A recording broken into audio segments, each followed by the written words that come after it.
తనకి ఆ రోజే చెప్పాను, నేను తుఫాను లాంటి దాన్ని అని. ఈ తుఫానులో అందరూ కొట్టుకుపోవాల్సిందే. మరైతే నెక్స్ట్ ఏం జరగబోతోంది మేడం? ఇది జస్ట్ శాంపిల్ మాత్రమే. తుఫాన్ వచ్చే ముందు హెచ్చరిక చేస్తారే, అలాంటిది. అసలైన సైక్లోన్ ముందుంది. మామూలు సైక్లోన్ కాదు, మహాప్రళయం.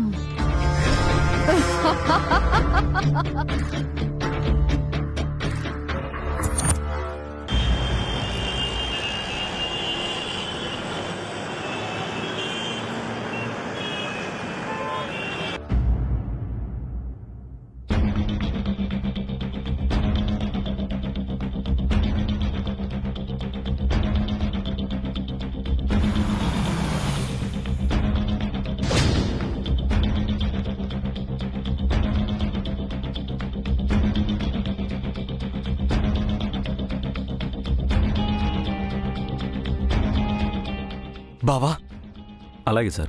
Okay sir. బావా నేను చూసుకుంటాను సార్. బావా, ఓకే సార్. ఓకే. మీరెందుకు వచ్చారు బావా? ఇక్కడ ఉండాల్సింది నేనే కదా బావా. వద్దు బావా, మీరు ఇంటికి వెళ్ళండి. నాకేం కాదు. దివ్య శశి టెన్షన్ పడుతూ ఉంటారు. వెళ్ళి వాళ్ళకి ధైర్యం చెప్పండి. వెళ్ళు బావా. ఓకే సార్, ఉంటాను సార్. ఇన్స్పెక్టర్, మా బావని రిలీజ్ చేయండి. సారీ, అతను యాక్సిడెంట్ చేసిన వ్యక్తి చనిపోయాడు. ఆ యాక్సిడెంట్ చేసింది నేను ఇన్స్పెక్టర్. ఏమంటున్నారు? నన్ను సేవ్ చేయడం కోసం మా బావ చెయ్యని నేరం తనపైన వేసుకున్నాడు. లేదు ఇన్స్పెక్టర్, మా బావ అబద్ధం చెప్తున్నాడు. ఆ యాక్సిడెంట్ చేసింది నేను. తన మాట నమ్మకండి. నీకేమన్నా పిచ్చా బావా? నువ్వు నేరాన్ని ఒప్పుకుంటే జైలు శిక్ష పడుతుంది. పర్వాలేదు బావా, నాకేం బాధగా లేదు. నాకు బాధగా ఉంది. నేను చేసిన నేరానికి నువ్వు శిక్ష అనుభవించడం ఏంటి? ఏం కాదు బావా, ఎక్కువ శిక్ష ఏం పడదు. ఎక్కువైనా తక్కువైనా శిక్ష శిక్షే కదా బావా. ఆల్రెడీ అతను చనిపోయినందుకు గిల్టీగా ఉంది. ఇంకా నన్ను బాధ పెట్టకు బావా. సారీ బావా, నువ్వేం చెప్పినా నా నిర్ణయం మార్చుకోను. నేను నిన్ను ఎన్నో మాటలు అన్నాను, తిట్టాను, అవమానించాను, చేయి కూడా చేసుకున్నాను. అలాంటి నన్ను కాపాడాలనుకుంటున్నావా బావా? నా కోసం నీ జీవితాన్ని జైల్లో గడుపుతావా? ఎందుకు బావా? నువ్వు నా చెల్లెలు భర్తవి బావా. నువ్వు తన పక్కన ఉండాలి, సంతోషంగా ఉండాలి. మరి నా చెల్లెలు పక్కన నా బావ ఉండాలి కదా బావా. నా చెల్లెలు సంతోషంగా ఉండాలని నాకుండదా? ఇక్కడ కూడా నీ స్వార్థమేనా బావా? నీ చెల్లెల గురించి ఆలోచిస్తావా? నా చెల్లెలు ఏం కావాలి? నువ్వు ఉన్నావు కదా బావా. వద్దు బావా, నేను ఒప్పుకోను. నువ్వింత స్వార్థపరుడు అనుకోలేదు. నీకు కోపం ఉంటే నన్ను తిట్టు బావా, పడతాను, కొట్టు, భరిస్తాను. కానీ ఇంత త్యాగం వద్దు బావా. నా మనస్సాక్షి అంగీకరించట్లేదు. సారీ బావా, ఈ విషయంలో నేను స్వార్థపరుణ్ణే. నా నిర్ణయం నేను మార్చుకోను.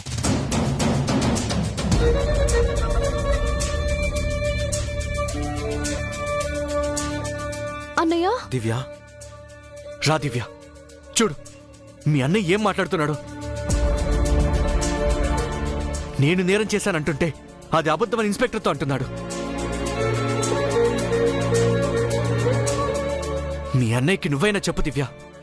జైలుకి వెళ్లాల్సింది నేను కానీ తను కాదు. నేను నేరస్తున్నే. చెప్పు దివ్య.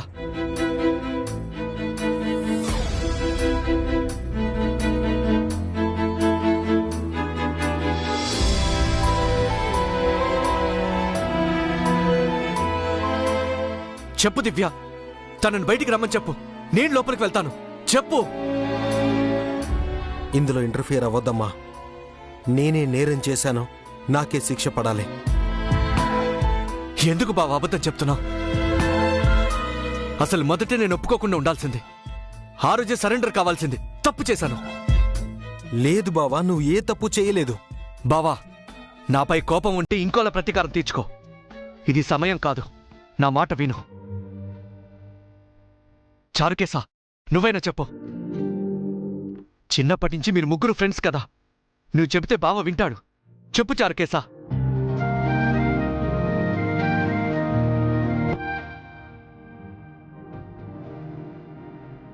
ఇన్స్పెక్టర్, వీళ్ళని బయటికి పంపించండి ప్లీజ్.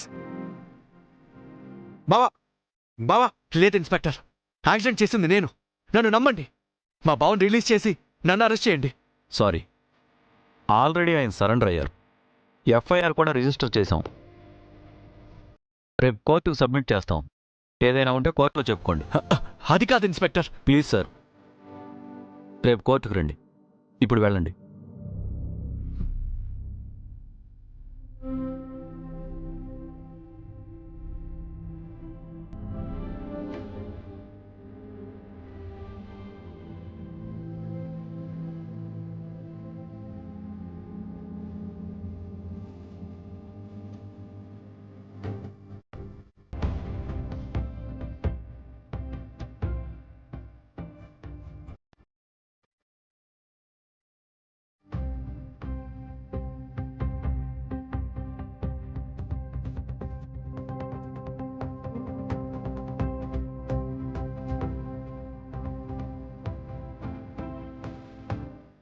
ఏంటి దివ్య, మీ అన్నయ్యకి ఏమన్నా పిచ్చా? ఆ ఆర్టిస్ట్ బతుకుతాడు, ఏ శిక్ష పడదు అని ఆ రోజు చెప్పుకున్నాను. కానీ ఇప్పుడు శిక్ష పడాల్సింది నాకు కదా. చెప్పిన వినడేంటి? చెల్లెలు బాధపడకూడదని తను చేయని నేరానికి శిక్ష అనుభవిస్తాడా? ఆల్రెడీ 12 ఏళ్లు నీకు దూరంగా ఉన్నాడు. అనాథలా బతికాడు. ఆకలి బాధలు చూశాడు. ఇప్పుడు ఖైదీగా బతకాలా?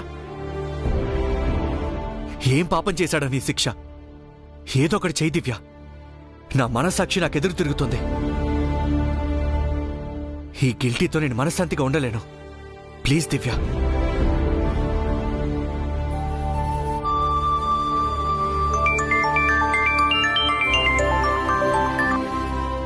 హలో, ఎప్పుడు? ఇప్పుడే వస్తున్నాం. శశమ్మకి విషయం తెలిసి స్పృహ తప్పి పడిపోయారట.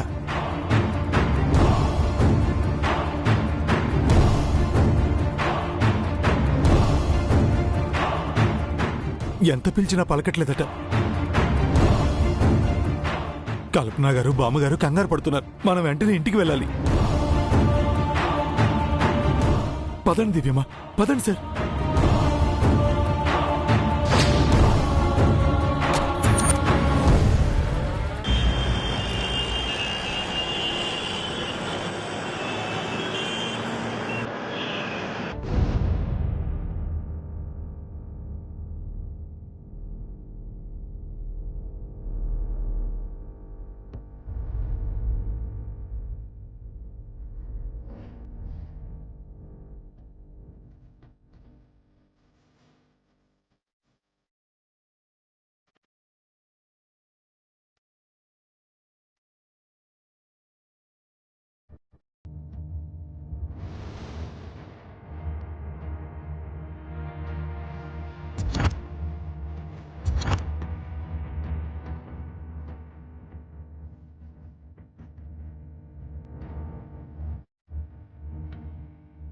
ఏమైంది డాక్టర్? ఏదో డీప్ షాక్కి గురైనట్టుందండి. స్ట్రెస్ ఎక్కువై పల్స్ పడిపోయింది. ఇంజెక్షన్ ఇచ్చాను. కాసేపట్లో స్పృహొస్తుంది. ఈవినింగ్ వరకు వీక్నెస్ తగ్గకపోతే ఇమీడియట్గా హాస్పిటల్లో అడ్మిట్ చేయండి.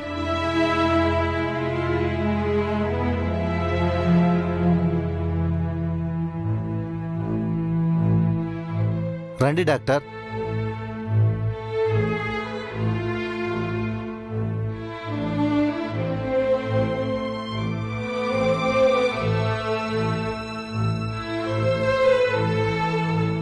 దేనికి షాక్ అయి ఉంటుంది?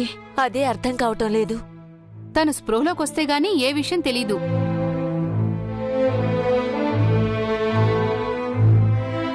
డాక్టర్, డాక్టర్, మా వదినకి ఎలా ఉంది? షాక్ అండ్ స్ట్రెస్ వల్ల స్పృహ కోల్పోయింది. ఇంజెక్షన్ ఇచ్చాను, స్పృహలోకి వస్తుంది. వెళ్ళి చూడండి.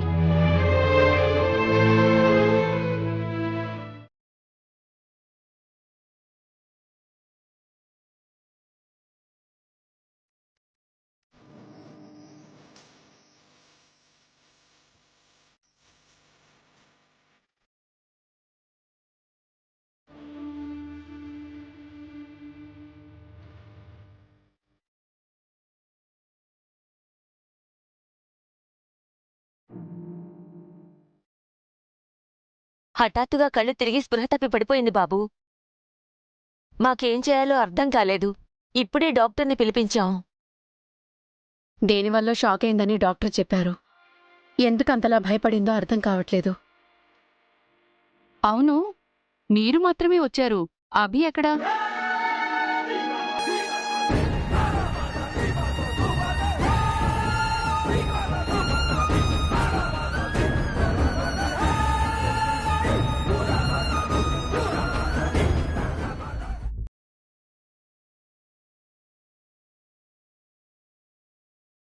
శశి, చెప్పు దివ్య, అభి ఎక్కడా? అభికి ఫోన్ చేయలేదా చారుకేశా?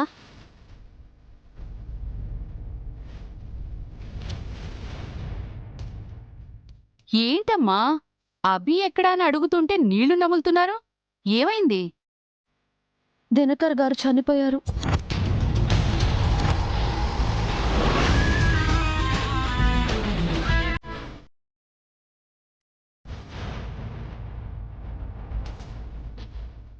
అన్నయ్యను పోలీసులు తీసుకువెళ్లారు.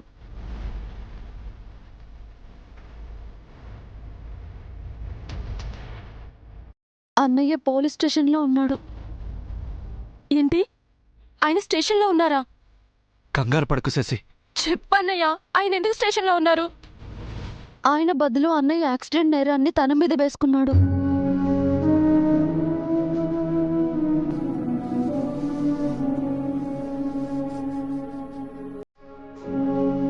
చాణక్య సార్ ఎంత చెప్పినా అభిబాబు వినలేదు. జైలు శిక్షకు సిద్ధపడుతున్నారు.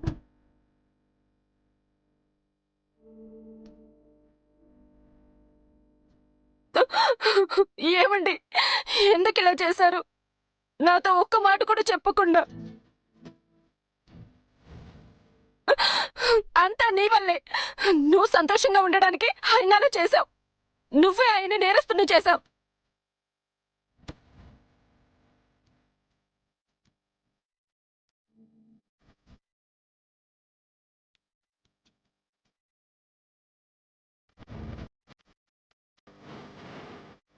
లేదమ్మా, మీ వదిన తప్పేం లేదు. నేను చెప్పినా కూడా బావ వినలేదు. తను చెప్తే వినేవారు కదన్నయ్య. ఒకవైపు భర్త, ఇంకోవైపు అన్నయ్య. ఇద్దరిలో ఎవరు బాధపడ్డా దివ్యమ్మకే బాధ కదా సిసమ్మ. మరి నేను బాధపడితే ఓకేనా చారుకేశా? నా బాధ ఎవరు చూస్తారు? దివ్య అంటే వాడికి ప్రాణం. దివ్య కోసం అభి ఏమైనా చేస్తాడు. తోడబుట్టిన చెల్లెలకేనా, కట్టుకున్న భార్యకి ఏమీ చేయడా? బాధలో నువ్వు నిజాన్ని మర్చిపోతున్నావమ్మా. అభి చేస్తున్న త్యాగాన్ని అర్థం చేసుకోవట్లేదు. తన అన్నయ్య జైలుకు వెళ్ళకపోతే మీ అన్నయ్య వెళ్ళాలి. ఆ విషయాన్ని ఎలా మర్చిపోయావు? నాకు అన్యాయం జరిగిందా లేదా అది మాత్రమే అడుగుతున్నాను. తన కోసం నా భర్త శిక్ష అనుభవించబోతున్నాడు. మేమిద్దరం దూరం అవుతున్నాం. అంతా తన వల్లే.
ఏంది పరిస్థితి? ఏముంది, మొగుడు జైలుకి పోతాడని, అందుకు కారణం దివ్య అని శశి బోరు బోరుని ఏడుస్తోంది. అటు భర్త, ఇటు అన్నయ్య ఎటు తేల్చుకోవాలో తెలియక శశి సతమతమవుతోంది. తన వల్ల అభి శశిలు దూరమవుతున్నారని చాణక్య బాధపడుతున్నాడు. మా అమ్మమ్మ వదినలకు ఏం చెయ్యాలో అర్థం కావటం లేదు. చారు కేశగాడి విశ్వాసం తెలిసిందేగా, సొంత మనుషులకే కష్టాలొచ్చినట్టు తెగ ఫీల్ అవుతున్నాడు. స్టేషన్లో అభిగాడు ఫీల్ అవుతూ ఉంటాడు. బాధగా ఉందే. మనిషిని శారీరకంగా చంపేదే శాపం కాదు, మానసికంగా చంపే ఇలాంటి విషాదాలు కూడా శాపాలే. అవును పౌడ్రు, చూస్తుంటే నాకు బాధగానే ఉంది. ఆ? ఏంది, నువ్వు బాధపడుతున్నావా చంద్రిక? ఎంత కాదనుకున్నా ఇది నా పుట్టిల్లే కదా, వీళ్ళు నా వాళ్లే కదా. ఏదో యదవాస్తి కోసం ఆశపడి ఆ నిత్యతో చేతులు కలిపి అడ్డమైన పనులు చేస్తున్నాం కాని అప్పుడప్పుడు నాకు అనిపిస్తుంది పౌడ్రు, మనము మనుషులమేనని. అనుకొని మాత్రం ఏం ప్రయోజనం చంద్రిక? నిత్యతో స్నేహం అంటే పులి మీద స్వారీ లాంటిది. పులి మీద కూర్చోను లేము, కూర్చున్నాక దిగను లేము. ఏమో పౌడ్రు, ఈ పరిస్థితి నుంచి కాస్త త్వరగా బయటపడితే బావుంటుంది అనిపిస్తోంది. ఏం బయటపడతామో ఏమో. మనం బాగుపడటం పక్కన పెడితే అందరినీ బాధ పెడుతున్నామా?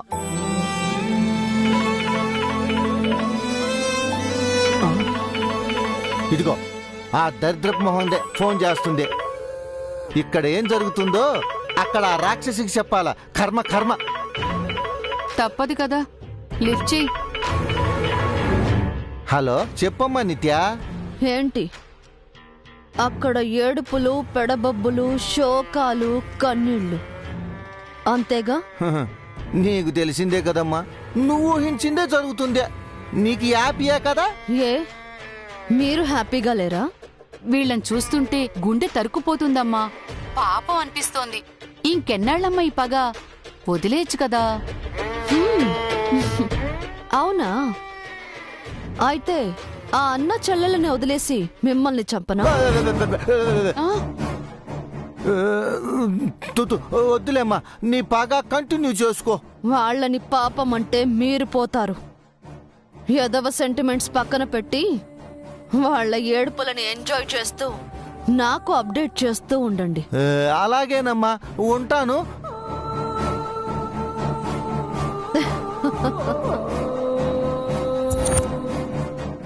ఛీ, ఈ నిత్య మనిషే కా చంద్రిక, బండరాయి. ఇలాంటి మనిషిని పుట్టించి దేవుడు మానవ జాతికి ఏం మెసేజ్ ఇవ్వాలనుకుంటున్నాడో ఏమో అర్థం కావట్లేదో. గడ్డి తినే జంతువులు రక్తమాంసాలు తినవు, రక్తమాంసాలు తినే జంతువులు గడ్డి తినవు. కానీ నిత్య బుద్ధి గడ్డి తింటుంది, మనుషుల రక్తం తాగుతుంది. ఇలాంటి మానవ మృగం ఈ ప్రపంచంలో ఇంకెక్కడా ఉండదు. ఛ! మొన్న యాక్సిడెంట్లో అది పోయినా బావుండేది. ఇప్పుడు ఎన్ని అనుకుని ఏమి లాభమో? ఆ మృగానికి సాయపడుతూ మనము మృగాలమయ్యామో. అవ్వకపోతే అది మనల్ని చంపేస్తుంది కదా. అది చెప్పిందే చెయ్యాలి. అంతా మన తలరాత. చిచి.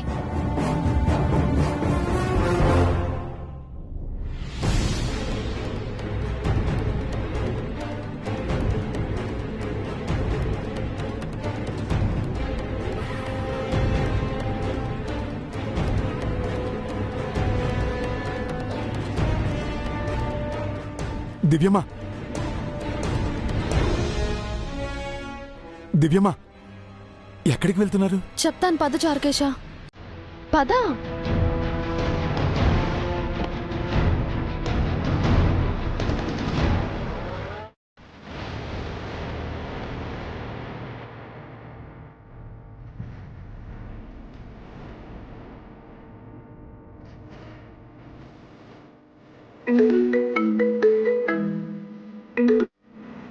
మేడం, ఇప్పుడే దివ్యమ్మ చారుకేశ కారులో ఎక్కడికో బయలుదేరారు మేడం. వాళ్ళని ఫాలో చేయి. సరే మేడం. నాగభూషణం, మేడం. దివ్య ఎక్కడికో వెళ్తుందంట. అది ఎక్కడికి వెళ్తుందో నాకు తెలియాలి. ఓకే మేడం, ఇప్పుడే కనుక్కుంటా.